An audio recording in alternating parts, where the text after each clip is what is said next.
Before we dive into the story, leave a comment telling us where you're watching from. And don't forget to rate the story from 0 to 10 as you subscribe to this channel. When a billionaire whispers a marriage proposal with an expiration date at a wedding reception, you either run for your life or wonder what he's running from. Sophia Brandy chose option 3, demand answers while her heart betrayed her with its frantic drumbeat. "Marry me for just 2 weeks," Mark Pedro whispered, his breath warm against Sophia's ear, "and I'll pay you $5 million. Her heartbeat raced profusely. The crystal champagne flute trembled in her hand, creating tiny ripples across the golden surface. Around them, Rachel's wedding reception hummed with laughter and clinking glasses, but Sophia felt like she'd been dropped into a parallel universe where billionaires casually proposed temporary marriages to women they'd just met. "I'm sorry, did you just propose a temporary marriage?" Sophia's voice came out steadier than she felt. "Is this what billionaires do for fun? Collect wives like limited edition sneakers?" Mark's jaw tightened, and for a moment, something raw flickered across his perfectly composed face. "It's not for fun. It's for survival." "Survival?" Sophia set down her glass before she dropped it. "You're a billionaire. The only thing threatening your survival is probably your cholesterol level from eating caviar 3 times a day." "My grandfather's will," Mark said, his voice dropping to a tone that made her lean closer despite herself. "He stipulated that I must be married by my 33rd birthday to inherit full control of Pedro Industries. Otherwise, the board takes over, and everything my father built, everything I've built, gets dismantled and sold off piece by piece." Sophia blinked. "That's insane. This is 2024, not 1824. Tell that to a stubborn old man who believed marriage built character." Mark's smile was bitter. "I turn 33 in exactly 2 weeks. The lawyers verified the will. It's ironclad. So marry someone. You're rich, handsome, and apparently desperate. I'm sure there's a line of women who'd jump at the chance." "I thought so too." Mark leaned back, and Sophia caught a whiff of his cologne, something expensive and woody that probably cost more than her monthly rent. "But every woman I've approached wants more than 2 weeks. They want the fairy tale. The mansion. The ring. The social status. Forever." "Shocking," Sophia said dryly. "Women want actual marriages when you propose marriage. But you're different. Because I'm not interested. Because you're honest." Mark's gray eyes held hers with an intensity that made her stomach flip. "Rachel told me about you. How you turned down a promotion because it meant compromising your ethics. How you volunteer at that literacy program every Saturday despite your workload. How you'd rather be alone than settle for less than you deserve." Sophia's throat tightened. "Rachel talks too much. She talks because she cares." Mark pulled out his phone, swiped a few times, then turned the screen toward her. "This is the contract my lawyers drafted. 2 weeks of marriage. You keep your own residence.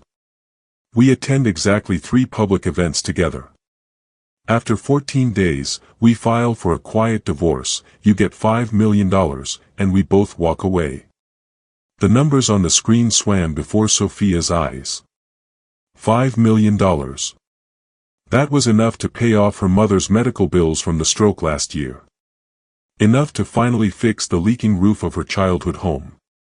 Enough to fund the small marketing consultancy she'd been dreaming about for 5 years. "Why me?" she whispered. "You could ask anyone. Because you'll actually divorce me." Mark's smile was sad. "You won't fall in love with my money. You won't try to extend the contract. And when it's over, you'll walk away without looking back. That's exactly what I need." Sophia studied his face, the sharp jawline, the perfectly styled dark hair, the eyes that held secrets she probably didn't want to know. He was beautiful in the way expensive things were beautiful, flawless, untouchable, and ultimately hollow. "I need to think about it," she said. "You have 12 hours. Mark stood, buttoning his suit jacket with practiced ease. After that, I will move to Plan B. What's Plan B? Honestly? He looked down at her with something that might have been regret. I don't have one. Would you trust a billionaire's 2-week marriage proposal, or is desperation always a red flag? Drop your thoughts below. Sophia didn't sleep that night. She lay in her small apartment, staring at the water stain on her ceiling that looked like a misshapen cloud, while her mind replayed Mark Pedro's proposal on an endless loop. $5 million. 14 days. A business transaction dressed up in wedding vows. Her phone buzzed at 2:47 a.m. Rachel. Tell me you didn't actually leave without saying goodbye, her friend's text read, followed by 3 angry emojis. Emergency at work, Sophia typed back, which was technically true if she considered her entire life an emergency. Mark asked about you. Sophia's fingers hovered over the keyboard. What did he say? That you're remarkable. Also that you think he's a pompous rich person. He seemed amused by that. I never said pompous. Your face did. Sophia smiled despite herself. Rachel had always been able to read her like a children's book, large print, obvious plot twists. He offered me something, Sophia typed, then immediately deleted it. Some things were too complicated for text messages. By morning, she'd made a list of pros and cons on the back of an envelope. The pros side had one item, $5 million. The cons side had 17 items, including, probable emotional devastation, what if he's a serial killer, and, Mom will ask questions I can't answer. But then she thought about her mother's last medical bill, $47,000 that she was paying off in installments that would take 6 years to clear. She thought about the roof that leaked every time it rained, ruining the photographs in the attic. She thought about the dream that kept getting pushed further away with each passing year. At 10:30 a.m., she called the number Mark had slipped into her clutch before she'd fled the wedding. He answered on the first ring. I was hoping you'd call. I have conditions, Sophia said, skipping pleasantries. I'm listening. First, nobody knows the truth except us. Not Rachel, not my family, nobody. Agreed. Second, I want the money split. Half up front, half after the divorce is finalized. There was a pause. That's smart. You don't trust me. I don't trust anyone who proposes to strangers at weddings. Mark's laugh was genuine, warm. Fair enough. What else?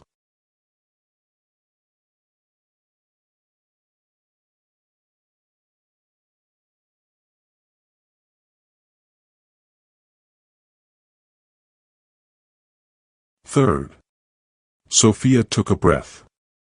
If at any point this feels wrong, morally, ethically, emotionally, I walk away. No penalties, no harassment, no lawyers. Sophia. His voice softened. This is a business arrangement, not a prison sentence. If you want out, you're out. Then we have a deal.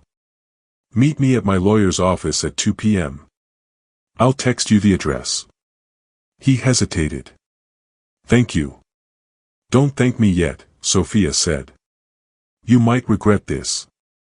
I doubt that. She hung up before he could hear the tremor in her voice. The law offices of Morrison and Associates occupied the 42nd floor of a glass tower in downtown Lagos.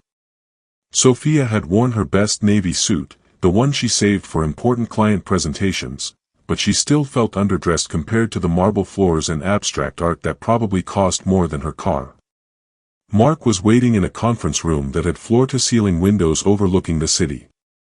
He'd traded his wedding tuxedo for a charcoal suit that made him look like he'd stepped out of a magazine spread titled, Men Who Own Countries. You came, he said, standing. I gave you my word. Not everyone keeps their word. A woman in her 50s with silver hair and sharp eyes entered, carrying a leather folder.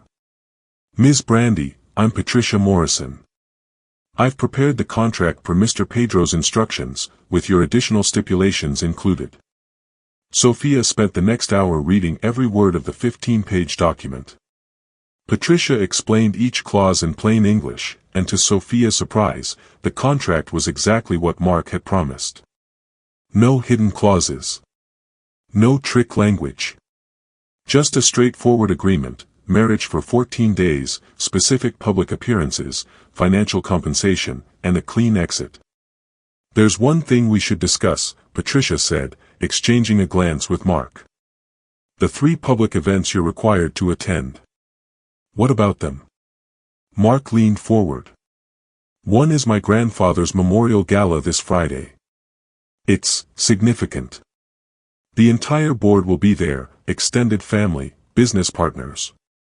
Everyone who matters will be watching." "Watching what?" "Whether we're believable," he said quietly. "My grandfather's will includes a clause about authentic matrimonial commitment. If the marriage appears fraudulent, the board can challenge it." Sophia's stomach dropped. "So we have to pretend to be in love?" "We have to pretend to be married," Mark corrected. "There's a difference. Married couples aren't always performing grand romantic gestures. They're just comfortable with each other." "I'm not comfortable with you. I barely know you." "Then we have 4 days to fix that." Mark's expression was unreadable. "Starting with dinner tonight. Consider it our first date. This isn't a relationship." "I know." He stood, extending his hand across the table. "But if we're going to convince my family and the board that we got married, we need a story. How we met. Why we fell for each other. The details that make it real." Sophia looked at his outstretched hand. This was it. The point of no return.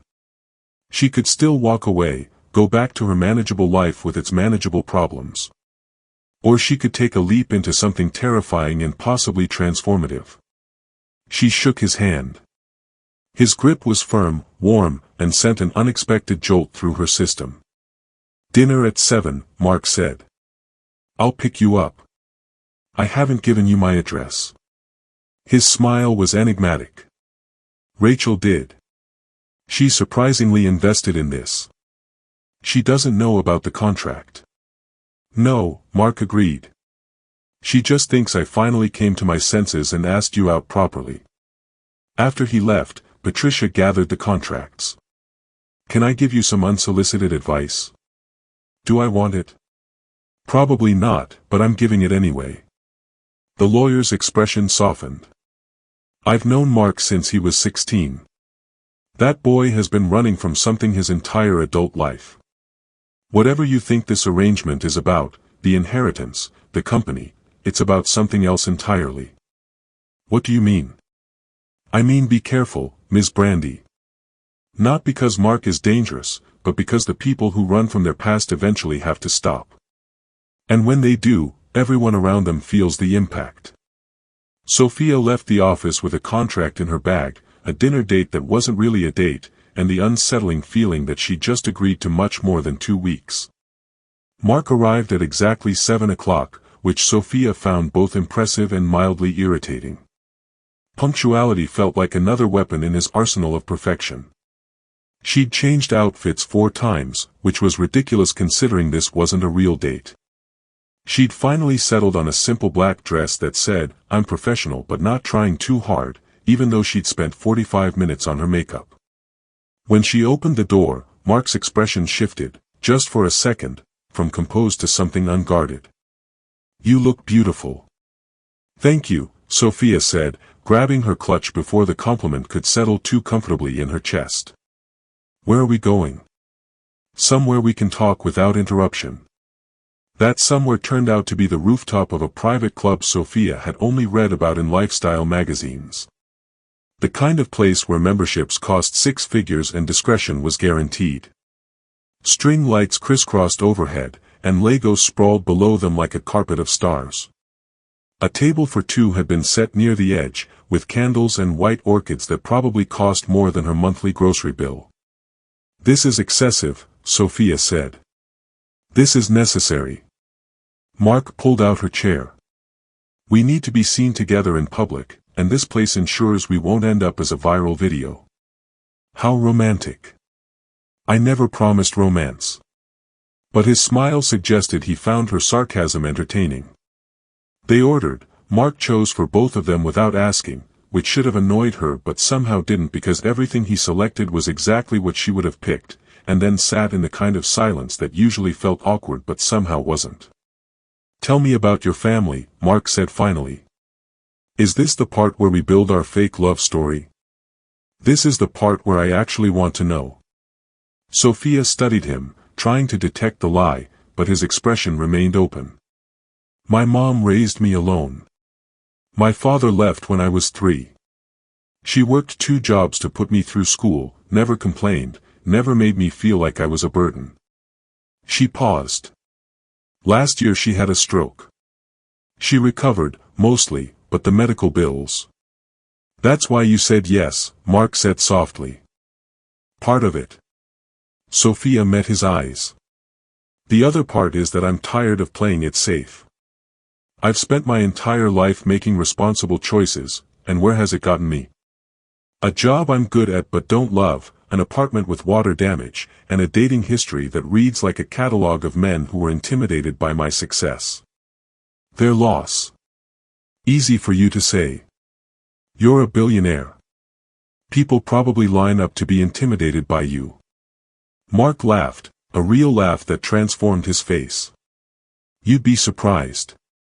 Most people are either afraid of me or want something from me. You're the first person in years who's looked at me like I'm just a person. A person who proposed a fake marriage. A desperate person," he corrected. "There's a difference." Their food arrived, perfectly plated sea bass and roasted vegetables that tasted like they'd been blessed by culinary gods. Sophia tried not to moan with each bite, but Mark noticed. "Good?" he asked. "I hate that everything you do is perfect. It's unnatural. I'm not perfect. Name one flaw." Mark set down his fork. "I'm terrified of failing my father's legacy. I'm so obsessed with proving I'm worthy of what he built that I've sacrificed everything else, relationships, friendships, anything that doesn't serve the company. I'm 32 years old, and I can't remember the last time I did something just because I wanted to, not because it was strategic." The honesty hit Sophia like a wave. This wasn't the polished billionaire from the wedding. This was someone raw and real. "That's more than one flaw," she said quietly. "I'm an overachiever." They talked through dinner about everything and nothing, her favorite books, his complicated relationship with his late father, her dreams of starting her own consultancy, his secret love of terrible action movies. By the time dessert arrived, Sophia had forgotten this was supposed to be rehearsal. "So what's our story?" she asked, pulling herself back to reality. "How did we meet?" Mark considered. "The truth, mostly. We met at Rachel's wedding. You were the most interesting person in the room, and I couldn't resist talking to you. And I found you insufferable. But charming. Debatable. We talked all night," Mark continued. "Realized we had this connection. Neither of us expected it, but sometimes the best things are unexpected." "That's actually believable," Sophia admitted. "Because it's mostly true." Mark's gray eyes held hers. "I did find you interesting. I wasn't lying about that." Sophia's heart did something complicated in her chest. "We should stick to the script." "Right. The script." But he didn't look away. A waiter approached with champagne. "Compliments of the gentleman at the bar. He says congratulations are in order." Sophia and Mark exchanged glances. "Congratulations?" Sophia asked. The waiter smiled knowingly. "On your engagement. Mr. Pedro was just showing everyone the ring earlier." Sophia's blood ran cold. "What ring?" Mark's expression remained neutral, but she saw the tension in his jaw. "Thank you," he told the waiter. "We'll be right there."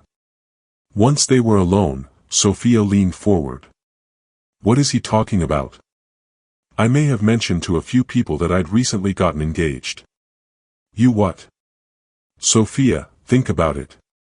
If I show up married in 4 days with no prior indication of a relationship, the board will be suspicious.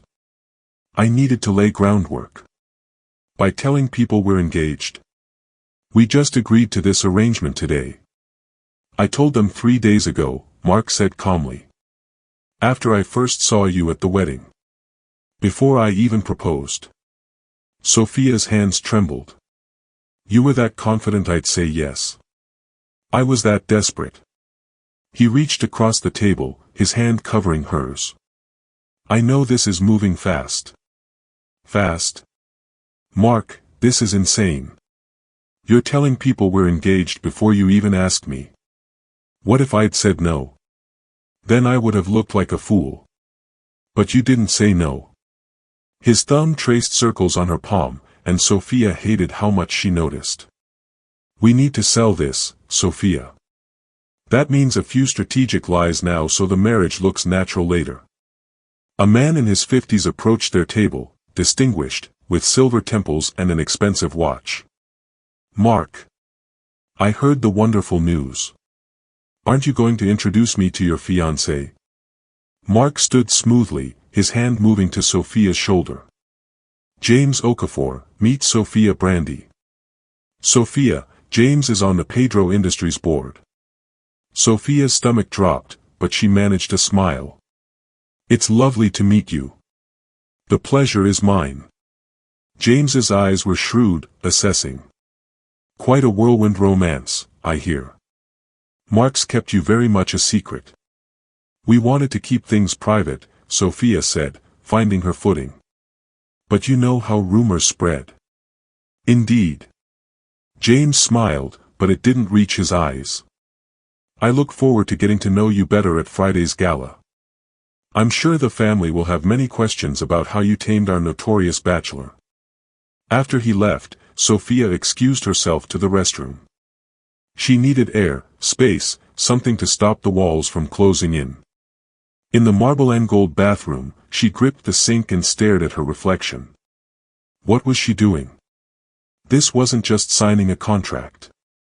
This was lying to people's faces, playing a role she hadn't rehearsed, pretending to be someone's fiancé when she didn't even like him. Except that wasn't quite true anymore, was it? The door opened, and an elderly woman entered, elegant, with pearls and perfectly coiffed white hair. She smiled at Sophia. You're Mark Pedro's young lady. Word travels fast. In our circles, dear, everything travels fast. The woman washed her hands, studying Sophia in the mirror. I knew Mark's grandmother. Wonderful woman. She always said Mark needed someone strong enough to challenge him, not worship him. I don't worship anyone. Good. The woman dried her hands. That boy has been lost since his father died.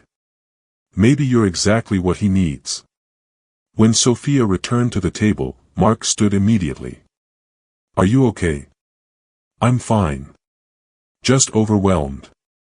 We can leave. No. Sophia sat down, squaring her shoulders. If we're doing this, we're doing it right. Tell me everything I need to know about your family, the board, and what they'll ask me on Friday. Mark's expression shifted to something like respect. You're sure? I'm not sure about anything, Sophia admitted. But I didn't come this far to back out now. They spent the next hour building their story, how he pursued her for weeks before she agreed to a date, how he proposed on the beach at sunrise, how they decided on a quick wedding because life was too short to wait. The lies came easier than Sophia expected, probably because they were threaded with enough truth to feel real. By the time Mark drove her home, the Lagos night had deepened to black velvet, studded with lights. Thank you, he said at her door. For tonight. For all of this. Don't thank me yet.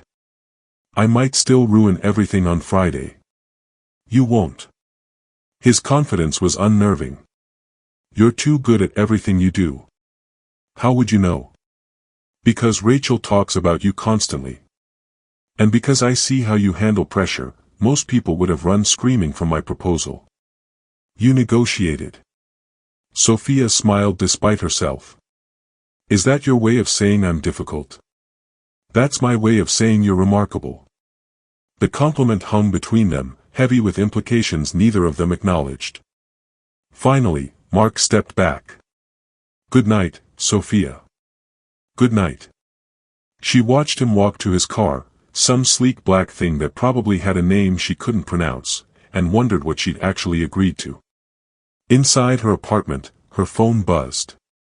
A text from Mark, Friday at 7. I'll send a stylist Thursday for the dress. Trust me.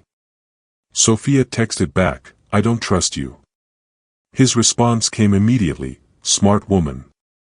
She fell asleep with her contract on the nightstand and the lingering scent of his cologne on her dress, wondering if 2 weeks would be enough time to either save herself or completely lose her mind. Chapter 4, The Transformation. The stylist arrived at noon on Thursday with 3 assistants, 7 garment bags, and the kind of confident energy that suggested she dressed royalty. I'm Amara, the woman announced, sweeping into Sophia's apartment like a hurricane in Louboutins. Mark said you needed a complete look for the gala. He wasn't kidding about the timeline. Complete look? Sophia asked nervously. Hair, makeup, dress, shoes, jewelry, the works. Amara's eyes assessed Sophia with professional efficiency. Don't worry, honey. You're gorgeous. We're just enhancing what's already there. The next 4 hours were a blur of fabric swatches, makeup trials, and Amara's running commentary about Mark Pedro's impossible standards. That man has rejected 12 dresses I've shown him this week. 12. For someone who claims this isn't about romance, he's very invested in how you look. He wants the marriage to appear legitimate, Sophia said, trying on the 4th evening gown, a deep burgundy that made her skin glow. Amara's knowing smile said she wasn't buying it. That's the one. You look like money married elegance and had a stunning baby. Sophia studied herself in the mirror. The woman staring back looked like someone who belonged in Mark's world, confident, sophisticated, untouchable. It was terrifying how easily she could slip into this role. Now for the jewelry, Amara said, opening a velvet box. Inside lay a diamond necklace that probably cost more than Sophia's apartment. Her hands trembled as Amara fastened it around her neck. This is too much. This is exactly enough. Amara stepped back, admiring her work. Mark wants his wife to shine. Let him spoil you, even if it's just for show. After they left, Sophia sat in her burgundy gown, surrounded by tissue paper and empty champagne flutes, and called her mother. Baby. I haven't heard from you in days, her mother's warm voice filled the line. I've been busy with work, Mama. Too busy to call your mother. There was no real accusation in her tone, just the gentle ribbing Sophia had grown up with. I have news, Sophia said, the lie sitting heavy on her tongue. I'm seeing someone. The squeal on the other end made Sophia pull the phone away from her ear. Finally. Who is he? How did you meet? When do I get to meet him? His name is Mark. We met at Rachel's wedding. The practice story came easier now. It's new. Really new. But he's special, Mama. I can hear it in your voice. You sound different. Lighter. Did she? Sophia touched the diamond necklace at her throat. Maybe the lies were changing her already. We're taking things slow, Sophia added, hating herself a little more with each word. Slow is good. Smart. Her mother paused. But baby, don't be too careful. Sometimes the best things in life require a leap of faith. After they hung up, Sophia stared at her reflection. The woman in diamonds and burgundy silk looked capable of anything. But underneath, she was still just Sophia Brandy, marketing director with water damage in her ceiling and a mother she'd just lied to. Her phone buzzed. Mark, Amara sent photos. You look incredible. It's just a dress. It's not about the dress. Before Sophia could respond, another text came through, I'm nervous about tomorrow. Is that strange? She stared at the message. Mark Pedro, billionaire, business titan, man who moved through the world like he owned it, was nervous. Why? She typed back. Because this is the first time anything's really mattered in a long time. And I don't want to mess it up. Sophia's fingers hovered over the keyboard. She should keep this professional, maintain distance, remember this was just business. Instead, she wrote, we'll mess it up together. His response was immediate, deal. Friday arrived with the inevitability of a storm. Sophia woke at dawn, her stomach in knots. Today she would walk into Mark's world as his wife-to-be, surrounded by people who had every reason to doubt her, question her, and potentially expose their arrangement. She spent the morning preparing, both mentally and physically. The hair appointment at 2, final makeup at 5, and Mark would arrive at 7 to escort her to the gala that would determine everything. At 6:45, Sophia stood in her burgundy gown, diamonds glittering at her throat and ears, and barely recognized herself. Amara had been right. She looked like she belonged. The knock at her door came precisely at 7. Mark stood in the hallway in a midnight blue tuxedo that probably cost more than a car. But it was his expression that stole her breath, unguarded wonder mixed with something deeper she couldn't name. Sophia. Her name came out like a prayer. Too much, she asked, suddenly self-conscious. Perfect. He stepped closer, offering his arm. Ready to convince everyone we're madly in love? Sophia took his arm, feeling the solid warmth of him through the expensive fabric. Let's find out if I can act. You're not acting, Mark said quietly as they walked to the elevator. You're just being the remarkable woman you already are. That's all they need to see. In the elevator's mirrored walls, they looked like they belonged together, a matched set of elegance and poise.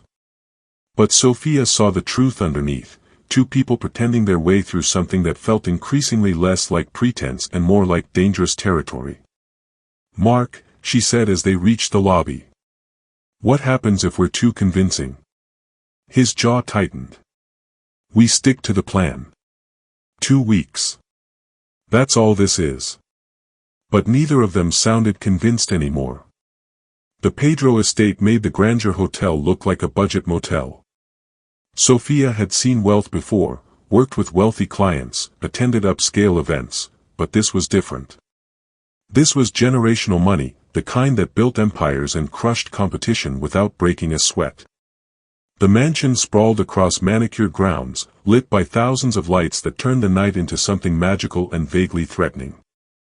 Breathe, Mark murmured as their car pulled up to the entrance. They're just people. People who could destroy us if they suspect the truth. Then we don't give them reason to suspect. His hand found hers, warm and steady. We're a couple who fell hard and fast. That's our story. Believe it, and they will too. Easier said than done when stepping into a ballroom filled with Nigeria's elite, politicians, business moguls, socialites whose jewelry could fund small countries. Crystal chandeliers cast everything in golden light, and a string quartet played something classical that Sophia pretended to recognize. Every eye turned to them. Mark. A woman in her 60s rushed forward, elegant, with Mark's gray eyes and sharp cheekbones. You brought her. Finally. Aunt Caroline, meet Sophia Brandy. Sophia, my aunt and the family's most relentless matchmaker. Caroline took Sophia's hands, studying her with unnerving intensity. You're even more beautiful than Rachel described. That girl's been singing your praises for months, trying to set you two up. Rachel's persistent, Sophia managed. And apparently effective. Caroline beamed. I'd almost given up on Mark finding someone real. The women he usually dates are so calculated. Aunt Caroline, Mark warned. I'm just saying, this one looks at you like you're a person, not a bank account. She patted Sophia's cheek. Welcome to the family, dear. You'll need armor and a sense of humor. As Caroline swept away, Mark leaned close. That went well. She thinks I'm real. You are real. Before Sophia could respond, a tall man with salt and pepper hair approached, commanding presence, expensive suit, eyes that calculated net worth in seconds. Uncle James, Mark said, tension creeping into his voice. Mark. Miss Brandy. James Okafor, the board member from the restaurant, smiled like a shark. Quite the surprise engagement. We on the board were beginning to think Mark would miss his grandfather's deadline. Love doesn't follow schedules, Sophia said smoothly. Indeed. James sipped his champagne. Tell me, how long have you two actually known each other? Long enough to know what matters, Mark said, his arms sliding around Sophia's waist, possessive, protective. Fascinating. James's eyes narrowed. Because I had my assistant do some research. You two have no social media connections, no mutual friends besides Rachel, no prior mentions of each other anywhere. It's almost like you didn't exist to each other until 2 weeks ago. Sophia's heart hammered, but she kept her expression neutral. I value my privacy. Social media isn't my thing. How convenient. Uncle James, Mark's voice dropped to something dangerous. Are you questioning my integrity?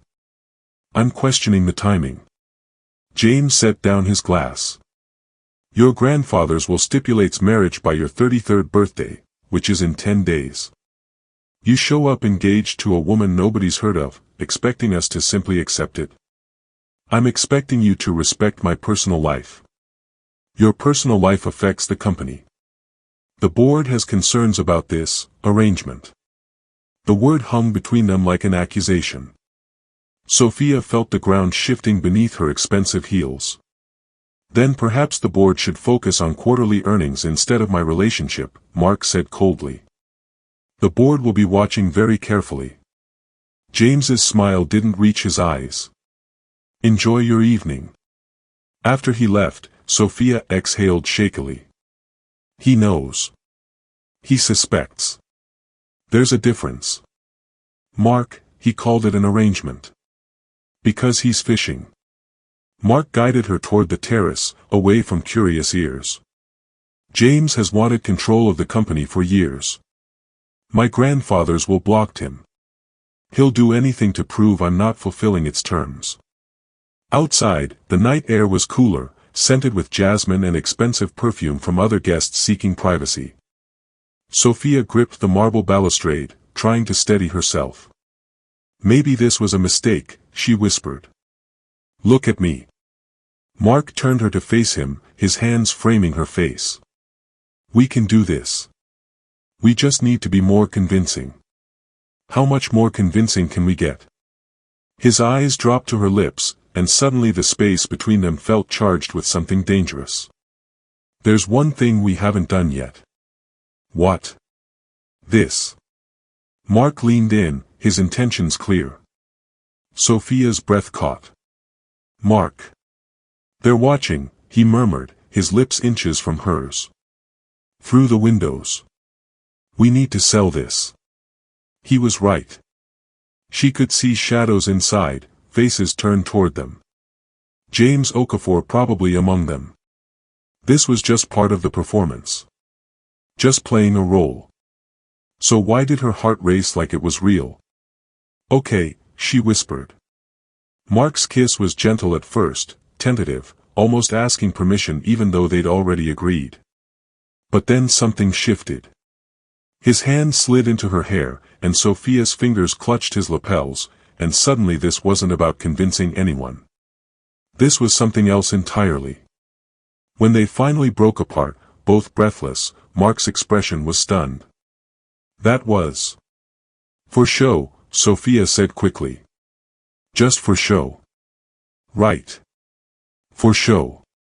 But neither of them moved away, and the lie felt more transparent than any truth they'd told all night. Sophia barely remembered the rest of the gala. There were more introductions, cousins, business associates, society wives who assessed her jewelry with expert eyes. She smiled, laughed at appropriate moments, played the role of besotted fiancée with alarming ease. But her mind kept circling back to that kiss on the terrace. It had been for show. Performance. Strategy. So why could she still feel the pressure of Mark's lips against hers, the way his hand had trembled slightly when he'd cupped her face, the sharp intake of his breath when she'd kissed him back? "You're doing great," Mark whispered during dinner, his hand covering hers on the table. To everyone watching, it looked affectionate. Only Sophia felt how tense his fingers were. "Your uncle keeps staring. Let him stare. We're giving him nothing." But they were giving him plenty, every touch, every shared glance, every moment that felt less like acting and more like something neither of them wanted to name. At midnight, Mark led her to the center of the ballroom. The quartet shifted into something slow and romantic. "Dance with me," he said, not quite a question. Sophia let him pull her close, his hands settling at the small of her back, their bodies fitting together like puzzle pieces. Around them, other couples swayed, but Sophia only saw Mark, the way candlelight caught in his gray eyes, the slight stubble shadowing his jaw, the vulnerability hiding beneath his perfect exterior. "Thank you," he said quietly. "For tonight. I know this isn't easy. It's getting easier. Too easy. That was the problem. Is it?" His thumb traced circles on her back, sending shivers down her spine. "Because I feel like I'm losing my grip on what's real and what's pretend." Sophia's breath caught. "Mark. I know. The contract. The arrangement. 2 weeks." He pulled her impossibly closer. "But that kiss, Sophia. Tell me you felt it too." She should lie. Should remind him this was business. Should step back and recreate the professional distance they'd started with. Instead, she whispered, "I felt it." His eyes darkened. "What are we doing?" "Following the plan." "This doesn't feel like the plan." Before Sophia could respond, a commotion erupted near the entrance. A woman's voice, sharp and furious, cut through the music. "Where is he? Where's Mark?" The crowd parted like the Red Sea. A woman stormed through, late 20s, model beautiful, designer dress, and rage radiating from every pore. Mark's entire body went rigid. "Vanessa." The woman, Vanessa, stopped 3 feet away, her eyes scanning Sophia with withering disdain before focusing on Mark. "You're engaged. You're actually engaged. Vanessa, this isn't the place.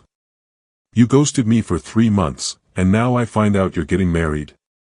Her voice pitched higher, drawing every eye in the ballroom. "We were together for 2 years, Mark. 2 years. And you replace me with her?" Sophia felt like she'd been slapped. The whispers started immediately, a wave of speculation rippling through the crowd. Mark's jaw clenched.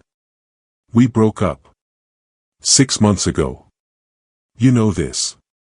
You broke up with me because I wanted commitment, and now you're engaged to someone you've known for what, 5 minutes?" Vanessa's laugh was bitter. "What's her angle? How much is she getting paid?"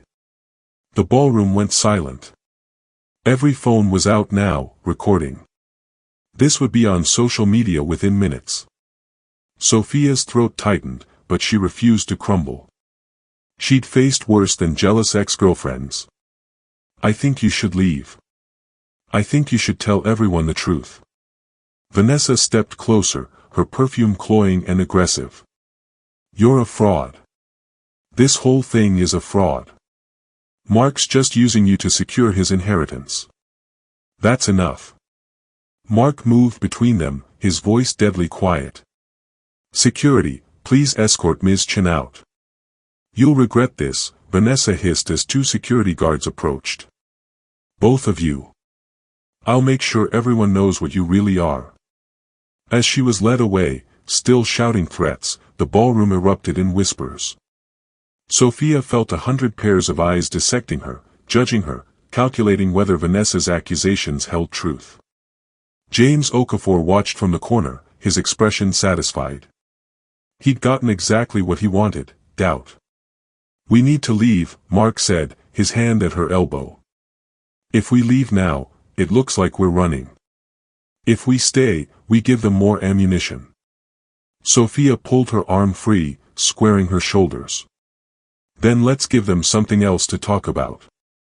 Before Mark could stop her, she walked to the small stage where the quartet played, borrowed the microphone, and faced the crowd. Her hands shook, but her voice remained steady. "I know what you're all thinking. The same thing I'd be thinking if I were you. Who is this woman, and why is Mark Pedro marrying her so quickly?" She found Mark's eyes across the room. "The truth is, I didn't plan to fall in love. I certainly didn't plan to fall in love with someone like Mark." The crowd leaned in, captivated. "I've spent my whole life playing it safe. Dating safe men, making safe choices, never taking risks." Sophia's voice softened. "And then I met someone who saw me, really saw me, not just who I pretended to be. Someone who challenged me, frustrated me, and somehow made me believe that maybe safe wasn't enough anymore." She handed back the microphone, her legs trembling as she descended the stage. The ballroom remained silent for 3 heartbeats. Then Aunt Caroline started clapping. Others joined, slowly at first, then building into genuine applause. Not everyone, Sophia noticed. James Okafor stood stone-faced. But enough people believed her performance to matter. Mark met her halfway, pulling her into his arms. That was either brilliant or insane. Probably both. "Sophia." His voice was rough with emotion. "What you set up there was part of the show." She stepped back, needing distance before she forgot what was real. "We should go. We've done enough damage control for one night." The car ride home was silent except for the city sounds filtering through the windows. Sophia stared out at Legos passing by, the street vendors still hawking goods, the nightclubs pulsing with music, the normal world continuing while hers tilted dangerously off-axis. She was telling the truth, wasn't she? Sophia said finally. "Vanessa. You broke up with her because she wanted commitment." Mark's knuckles whitened on the steering wheel. "Yes. And now you're married to me. Temporarily. Doesn't that strike you as tragic?" "What strikes me as tragic is that I spent 2 years with someone and never felt what I felt tonight when I kissed you." Sophia's head snapped toward him. Don't what? Don't tell the truth. Don't complicate this." Her voice broke. "We have 8 days left, Mark. 8 days of pretending before we can go back to our separate lives. Don't make this harder than it already is." He pulled up to her apartment building, killing the engine. For a long moment, neither of them moved. "What if I don't want to go back?" Mark said quietly. "You don't mean that." "How do you know what I mean?"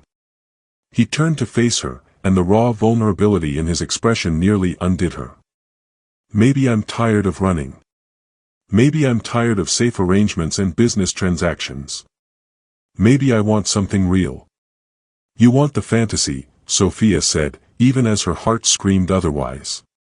"The wedding, the gala, the performance. But that's not real life, Mark. Real life is water-stained ceilings and medical bills and jobs that drain you. Real life is messy and complicated and nothing like tonight. Then show me." He reached for her hand. "Show me your real life." Sophia pulled away, grabbing her clutch. "Good night, Mark." She was out of the car before he could respond, practically running to her building. Inside her apartment, she collapsed against the door, still wearing diamonds and burgundy silk, and finally let herself cry. Her phone buzzed. "Mark, I meant what I said."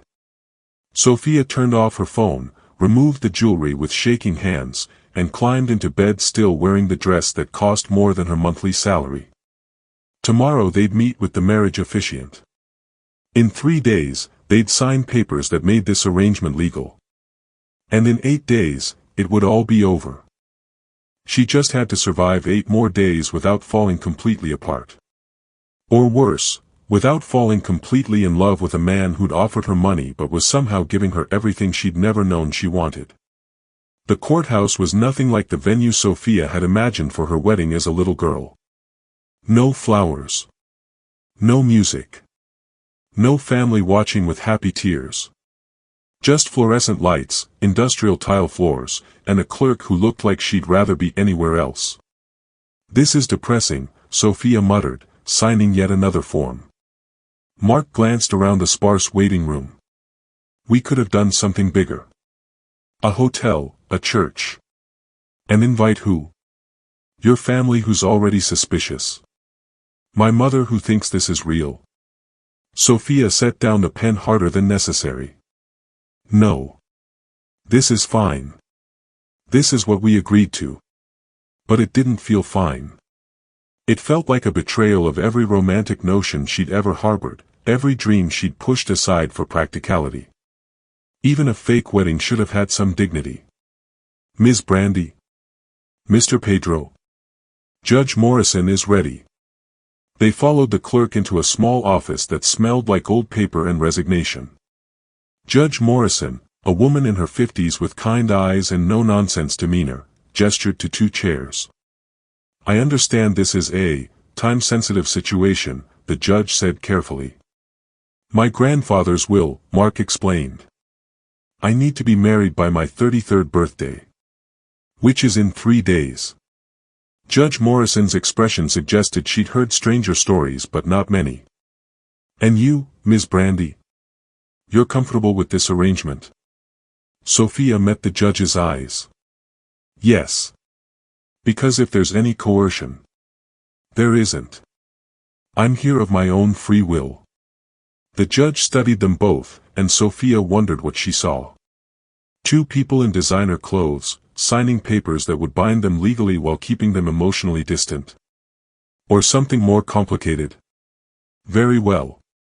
Let's begin." The ceremony took 7 minutes.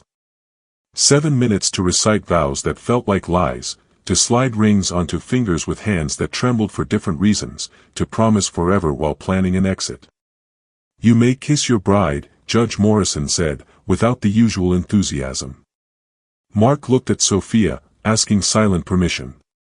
She nodded, and he leaned in, a chaste kiss, nothing like the one on the terrace. This was a formality. A checkbox ticked on a contract. So why did it feel like something breaking instead of something beginning? "Congratulations," the judge said flatly. "You're now legally married. I hope you both know what you're doing." They didn't. Sophia was certain they didn't. Outside the courthouse, reality crashed down like a wave. She was married. Married to a man she'd known for 2 weeks. Married for money and convenience and grandfather's wills and everything except the one thing that should matter. Sophia. Mark caught her hand as she started toward the parking lot. "Wait. What?" He reached into his jacket, pulling out a small velvet box. "I know this isn't real, but you should have this anyway." Inside was a ring, not the simple band they'd exchanged in the ceremony, but an engagement ring with a diamond so large it looked like captured starlight. Tasteful, elegant, exactly what she would have chosen if this were real. "Mark, I can't. It's part of the performance." But his voice suggested something else. "People will expect to see it." He slid the ring onto her finger, and it fit perfectly. Of course it did. Mark Pedro didn't do anything halfway. "Thank you," Sophia whispered, hating how much she wanted this to mean something. "We should celebrate," Mark said. "Get lunch, maybe." "I need to go to work." "Sophia, you just got married. A business arrangement, remember? And some of us still have jobs that require showing up." She pulled her hand free, the rings feeling heavy and foreign. "I'll see you at the board meeting tomorrow." She called a cab, leaving Mark standing on the courthouse steps looking lost. In the taxi, Sophia stared at her rings, one simple, one extravagant, and wondered how something so wrong could feel so right when she wasn't paying attention. Her phone rang. "Rachel. You got married?" her friend shrieked. "Married? And you didn't invite me?" "It was last minute." "Last minute?" "Sophia, I've been trying to set you two up for months, and you elope to a courthouse like you're in a witness protection program?" "We wanted something private." "Private is having 50 guests instead of 300. This is suspicious." Rachel's voice softened. "Are you pregnant?" "What? No." "Then why the rush?" "Mark's birthday isn't until..." Rachel stopped. "Oh my God. His grandfather's will." Sophia's stomach dropped. "Rachel. The marriage clause. I remember now. Mark has to be married by 33 or the board takes over." Silence stretched. "Sophia, please tell me this isn't what I think it is." "It's not. Don't lie to me. I've known you since university. I know when you're lying." Rachel's voice cracked. "Did he pay you? Is this some kind of arrangement?" Sophia closed her eyes. "Rachel, I can't." "Oh God. You did. You married him for money." The disappointment in Rachel's voice was worse than anger. "Sophia, how could you? You don't understand." "I understand perfectly. Mark needed a wife, you needed money, and you both decided to use each other. What I don't understand is why you'd risk your heart like this." "My heart isn't at risk." "Isn't it?" Rachel laughed bitterly. "I saw how you looked at him at my wedding. I saw how he looked at you. This isn't going to end well, Sophia. It can't. It's 2 weeks. We have a contract. Contracts don't protect hearts." Rachel sighed. "I love you both. That's why I'm terrified. Because I know how this story ends, and neither of you are going to survive it intact." She hung up, leaving Sophia staring at her phone and her rings and wondering if Rachel was right. The office felt surreal. Co-workers congratulated her, squealing over her ring, demanding details about the whirlwind romance. Sophia smiled, lied, and felt pieces of herself chipping away with each fabrication. "Mrs. Pedro," her boss said, stopping by her desk. "Congratulations. Though I have to say, we'll be sorry to lose you." Sophia's head snapped up. "Lose me? Well, naturally you'll want to focus on your new life. The wife of Mark Pedro doesn't need to work in marketing." "I like working in marketing." Her boss smiled indulgently. "Of course. But let's be realistic. Take some time, think about your priorities. We'll be here if you decide to come back." The implication was clear: wives of billionaires didn't have careers, they had charities and luncheons and social calendars. Sophia had just traded her identity for a ring and a contract. At 5 p.m., she escaped to the parking garage, needing air, space, anything to stop the walls from closing in. Mark was leaning against her car.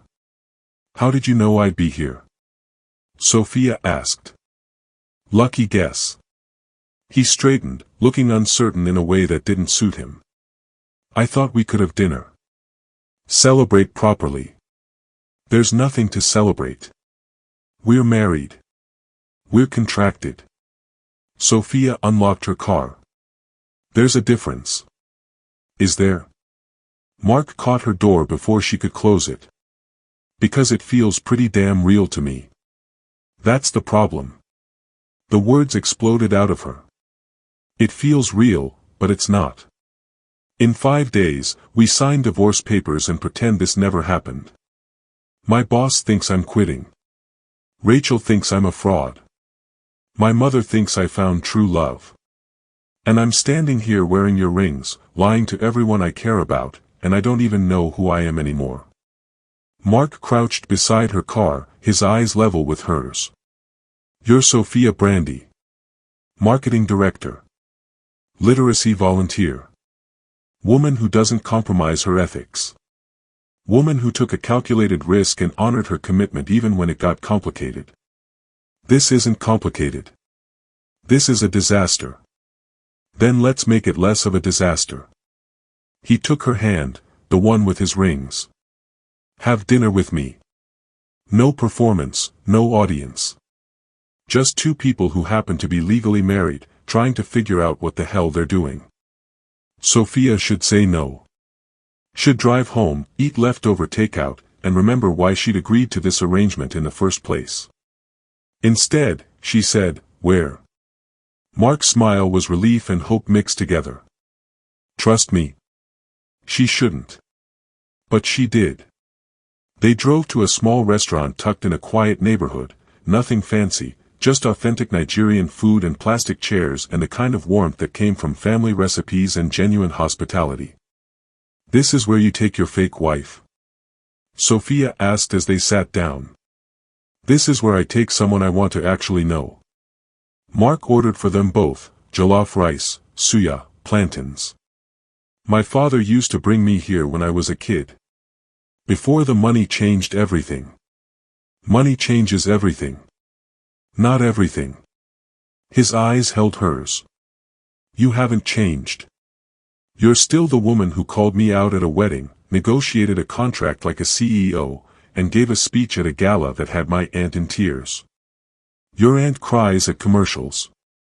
She cries at authenticity. And you, Sophia Brandy Pedro, are the most authentic person I've met in a decade. The hyphenated name hit her like a physical blow. She was Sophia Brandy Pedro now. At least for 5 more days. Tell me something real, she said suddenly. Not the performance. Not the contract. Something true. Mark was quiet for a long moment. When he spoke, his voice was raw. I'm scared. Terrified, actually. Because this was supposed to be simple, a business transaction with clear terms and an exit strategy. But nothing about you is simple, Sophia. And I don't know how to walk away from you in 5 days and pretend I'm not leaving the best thing that's ever happened to me. Sophia's breath caught. Mark. I know. The contract. The arrangement. But feelings don't follow contracts, and mine are completely out of control. Have you ever entered a situation thinking it was simple, only to realize your heart had different plans? What would you do in Sophia's position? Share your thoughts below, we'd love to hear from you. Their food arrived, saving Sophia from responding. They ate in charged silence, the weight of confession hanging between them. Finally, Sophia set down her fork. We have 5 days left. 5 days to honor our agreement, fulfill the contract, and part ways like we planned. And if I don't want to part ways? Then you're forgetting why we did this in the first place. Sophia stood, grabbing her purse. Take me home, Mark. And tomorrow at the board meeting, we do our jobs. That's all this is. A job. But as Mark drove her home, neither of them believed the lie anymore. Chapter 8, The Board Meeting. The Pedro Industries boardroom occupied the entire top floor of a skyscraper that touched clouds. Sophia had dressed carefully, a tailored navy suit that said, competent professional, pearls that whispered, old money, and her wedding rings that screamed, legitimate marriage. Mark squeezed her hand under the conference table as the board members filed in. James Okafor entered last, his expression smug. Gentlemen, ladies, Mark began, standing. I'd like to introduce my wife, Sophia Pedro. The title still felt foreign on Sophia's tongue, but she smiled gracefully as polite applause rippled through the room. Congratulations on the timely nuptials, James said, his tone dripping skepticism. Just 3 days before the deadline. How fortunate. Love doesn't follow timelines, Sophia replied smoothly, channeling every boardroom negotiation she'd ever navigated. Indeed. James opened a folder, sliding photographs across the table. Then perhaps you can explain these. Sophia's blood ran cold. The photos showed her and Mark at the courthouse, clinical, rushed, nothing romantic about them. Another showed Mark handing her the contract at the lawyer's office. A third captured them at the restaurant, deep in serious conversation, looking more like business associates than newlyweds. You had us followed. Mark's voice was dangerous quiet. I had concerns verified. James leaned back, triumphant.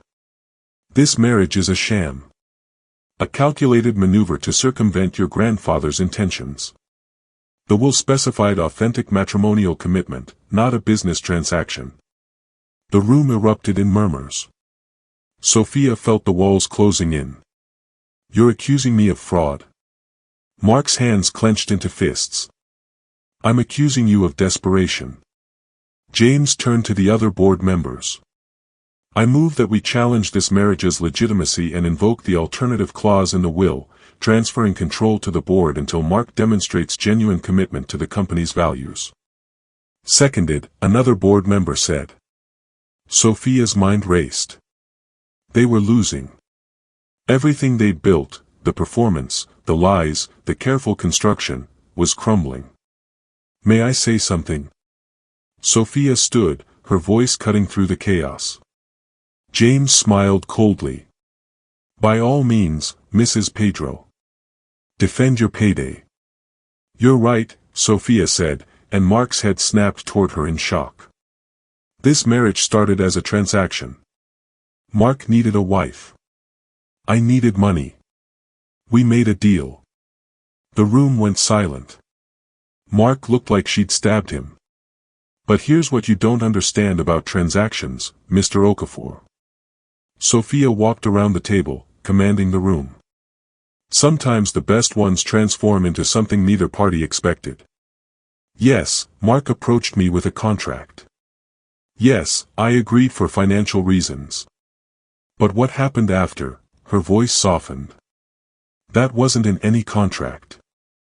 She turned to Mark, whose gray eyes held a mixture of confusion and desperate hope. I didn't plan to care about a man who orders for me at restaurants because he actually listens when I talk about my preferences. I didn't plan to admire someone who takes his fake wife to his father's favorite hole-in-the-wall restaurant because he wants her to see the real him.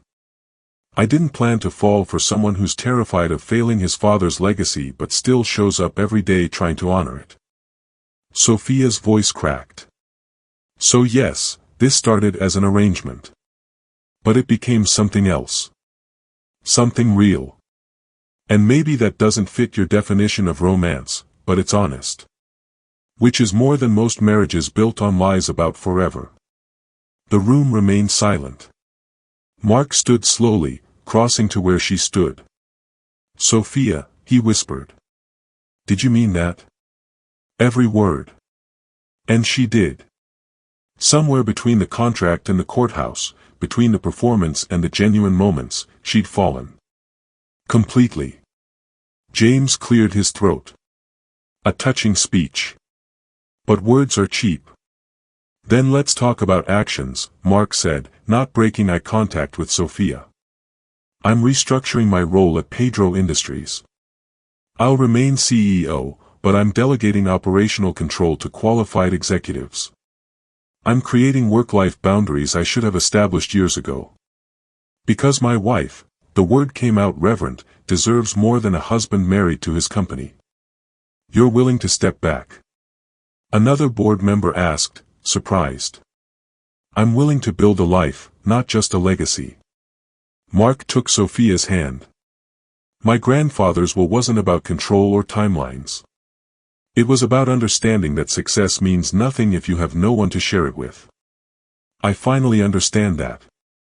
James stood abruptly. This is absurd. You're making business decisions based on emotions. I'm making business decisions based on priorities. Mark's voice was steel. And if the board can't support that, you have my resignation. The room erupted. Sophia grabbed his arm. Mark, you can't. I can.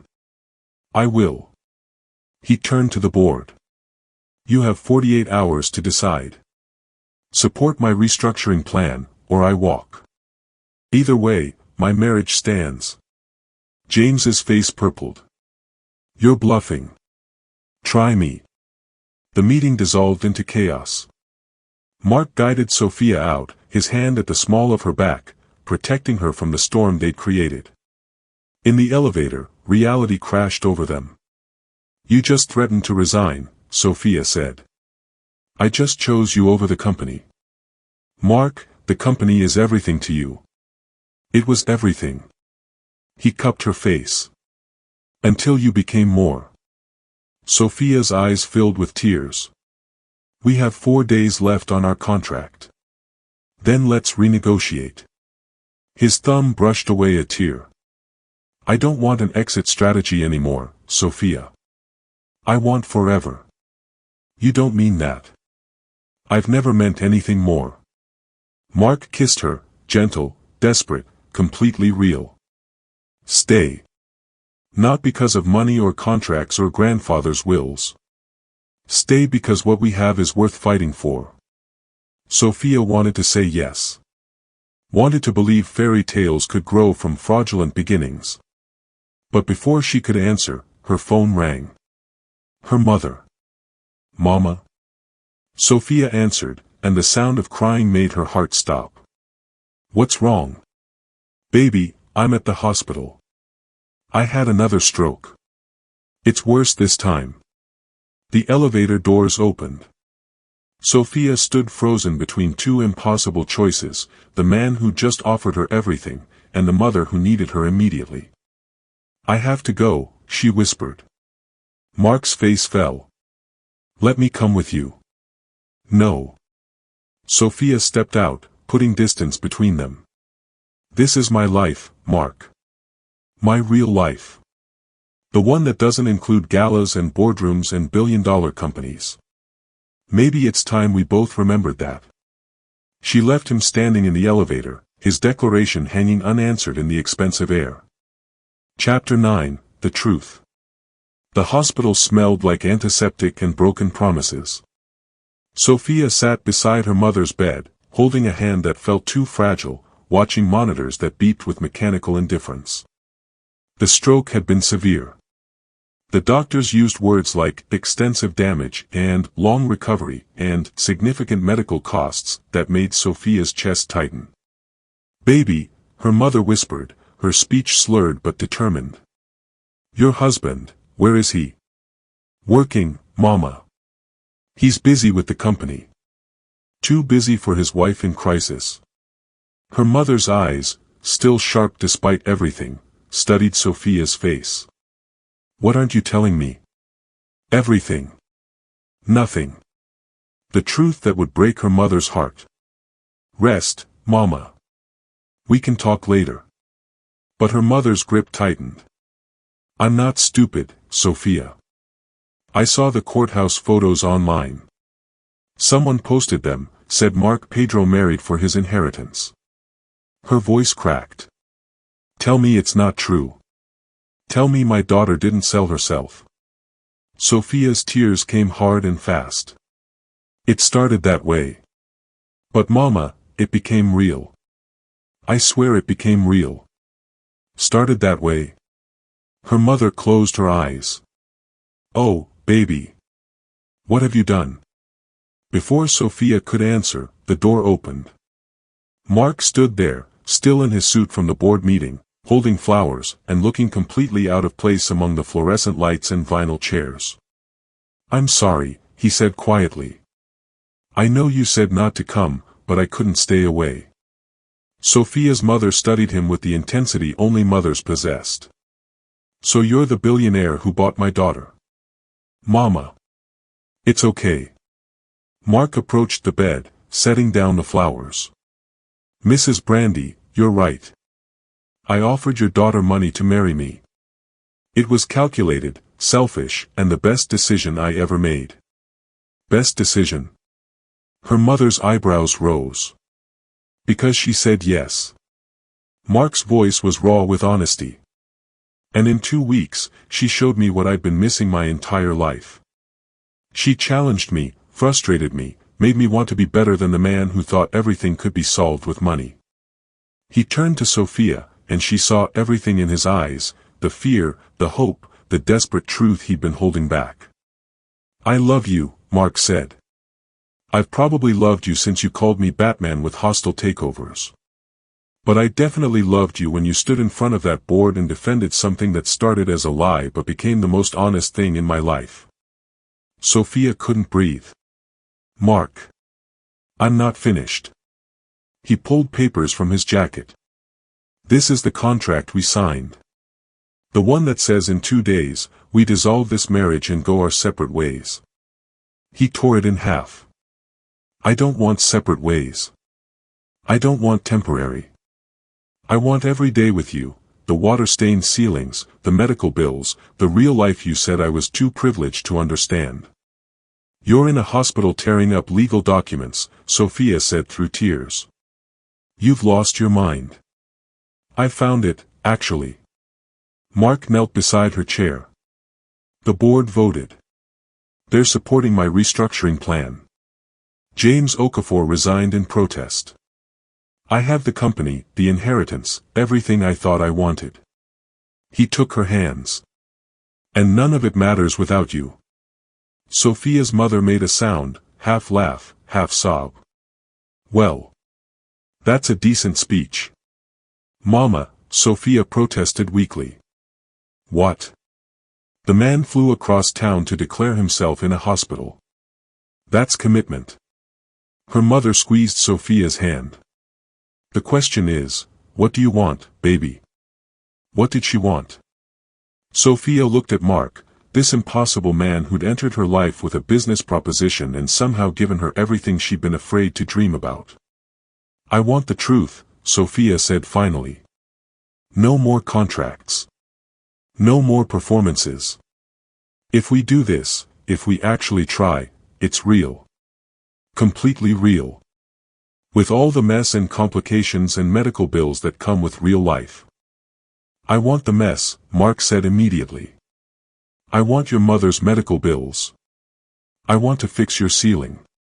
I want to attend literacy programs on Saturdays and eat hole-in-the-wall jollof rice and argue about whether I'm allowed to order for you at restaurants." "You're not." "Noted." His smile was brilliant. "I want to earn this, Sophia. Earn you. Not because of a contract, but because you choose me every day. You're asking me to stay married to you. I'm asking you to actually marry me. For real this time." Mark pulled out a small box, different from the engagement ring. Inside was a simple gold band engraved with tiny words. Sophia squinted to read them. 2 weeks became forever. "The other ring was for show," Mark said softly. "This one is for real. If you'll have me." Sophia looked at her mother, who was crying and smiling simultaneously. She looked at Mark, kneeling in a hospital room, offering her something more valuable than money, his actual heart. She thought about the girl who'd attended a wedding 2 weeks ago, invisible and safe and going nowhere. That girl wouldn't have taken this leap. But the woman she'd become, the woman who negotiated with billionaires and faced down hostile boards and discovered that sometimes the craziest risks led to the most extraordinary rewards, that woman knew exactly what she wanted. "Yes," Sophia said. "But I'm keeping my job. Wouldn't have it any other way. And my apartment. At least until we figure out where we actually want to live." "Done. And you're going to therapy. Because nobody threatens to resign from their family company without some unresolved issues." Mark laughed. "Already scheduled." "Then yes. I'll actually marry you, Mark Pedro. For real this time." He slid the ring onto her finger, next to the engagement ring she'd never taken off, and kissed her like they were the only 2 people in the world. Which, in that moment, they were. Her mother clapped weakly from the bed. "Finally. Now someone call a nurse, I want to make sure I survive to see grandchildren." "Mama." "What?" "I had a stroke. I'm allowed to be pushy." 3 months later, they married again. This time with family, flowers, and actual vows they meant. Rachel was maid of honor, crying through the entire ceremony. Mark's Aunt Caroline sat in the front row, looking vindicated. Even James Okafor sent a gift, a first-edition business book with a note, "May you both succeed where I failed." The reception was at the Grandeur Hotel, full circle from where it started. But this time, Sophia wasn't invisible. She was exactly where she belonged, dancing with her husband, surrounded by people who loved them, building something that had started with a 2-week proposal and became a lifetime promise. "Any regrets?" Mark asked as they swayed to the music. Sophia looked at her mother, recovered enough to dance with Aunt Caroline. At Rachel, finally forgiving them for the deception. At the life they were building together, messy and complicated and completely real. "Only that I didn't say yes sooner," Sophia admitted. "You said yes at exactly the right time." Mark kissed her forehead. 2 weeks was just the beginning. And it was. The beginning of everything that mattered, love that grew from transaction into transformation, a marriage that survived contracts to become covenant, and 2 people who discovered that sometimes the craziest proposals lead to the most beautiful forever. The end. What would you risk for a chance at unexpected love? Have you ever found something real in the most unlikely place? Share your story in the comments, we love hearing from you. And if this story touched your heart, don't forget to like and subscribe for more emotional journeys.